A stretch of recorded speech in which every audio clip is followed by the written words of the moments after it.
कपडे घालायचे कसे हे आमच्या भीमरत्न पॅंथर मनोज भाई संसारेने शिकवलं.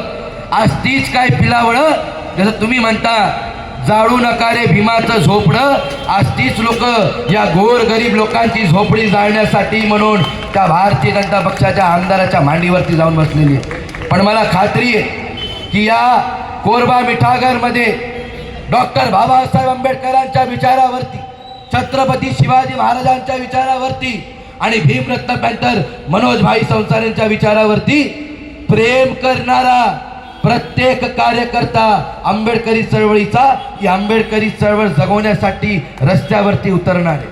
आणि बांधवांनो, येणारा काळ हा बिकट आहे. मला वाटतं म्हातारी मेलं याचं दुःख नाही, काळ सोकवतो. आज या ठिकाणी वडाळा पोलीस ठाण्याचे वरिष्ठ पोलीस निरीक्षक होनवडस्कर साहेब आहेत. खरं तर होनवडस्कर साहेबांनी फार आम्हाला सहकार्य केले. आमचे सगळेच पोलीस बांधव आम्हाला सहकार्य करतात.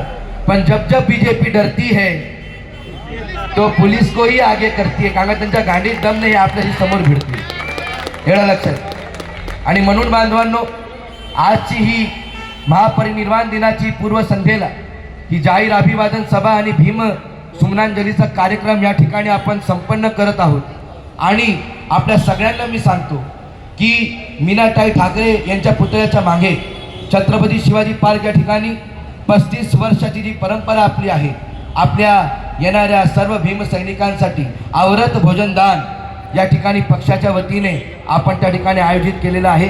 हा पैसा का आमचा घरचा नाही, आमच्या कार्यकर्त्यांनी रक्ताचं पाणी करून या ठिकाणी मुंबई प्रदेश असेल, महाराष्ट्र प्रदेश असेल, रायगड जिल्हा असेल, वडाळा विभाग असेल, आमची महिला भगिनी